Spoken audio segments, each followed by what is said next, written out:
Donc Sébastien Joly, je suis responsable de la communication, des relations presse, des partenariats et de la partie digitale de la radio Contact FM. Moi j'ai fait juste une licence en marketing communication à Lille, donc 3 ans d'études. Et à l'issue de ces 3 ans, j'ai créé ma boîte de communication et de production de spectacles à l'époque. Donc je suis tout de suite rentré dans la vie active. J'ai eu l'opportunité de faire un master et de voyager, mais j'avais envie de travailler, donc rapidement j'ai souhaité travailler.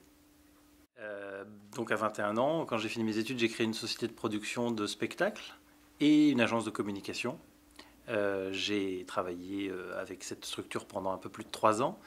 Et ensuite, j'ai intégré le groupe Partouche à Paris, au siège, où j'étais en charge du marketing opérationnel des 41 casinos français pendant 5 ans. Et à l'issue de cette expérience, j'ai recréé une société de consulting en marketing, communication, relations presse, partenariat média. Et en même temps, une structure de management d'artistes, notamment de chanteurs chez Sony Music. Voilà.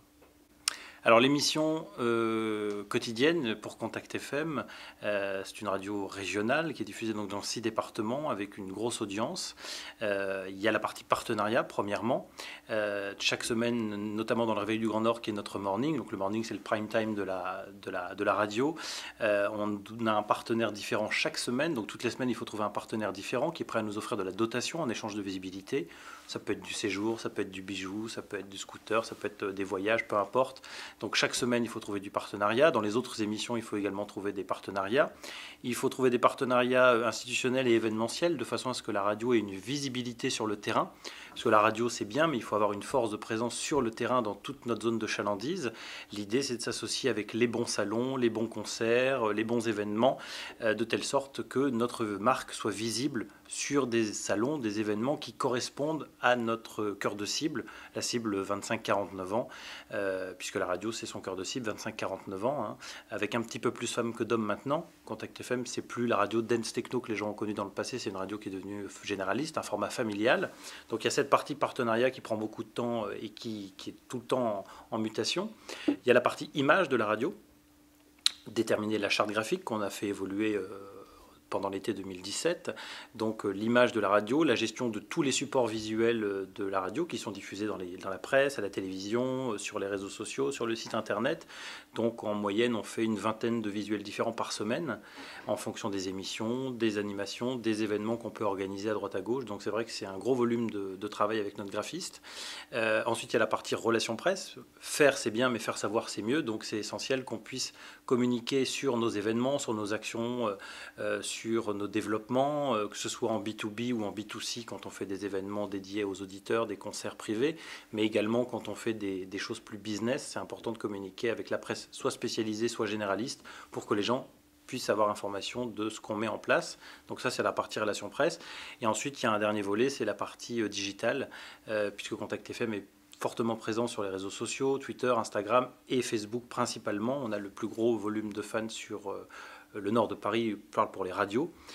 Donc il y a un gros travail de communication, de gestion suivi avec les auditeurs pour répondre à un maximum de questions, donc service client, le site internet évidemment à mettre à jour, les applications, etc. Donc c'est vrai qu'il y a un gros volume. Voilà, 3 parties, la partie partenariat, communication, image, relations presse publique et puis le digital.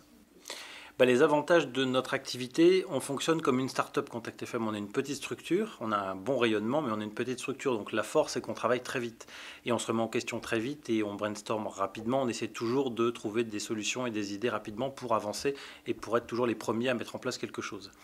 Donc ça, c'est la vraie force, c'est qu'on peut fonctionner rapidement avec un directeur général qui est hyper réactif et hyper proche de ses équipes, Nicolas Pavageau. Donc ça, c'est vrai que c'est une vraie force. La contrainte, c'est que nos événements sont souvent organisés à la dernière minute.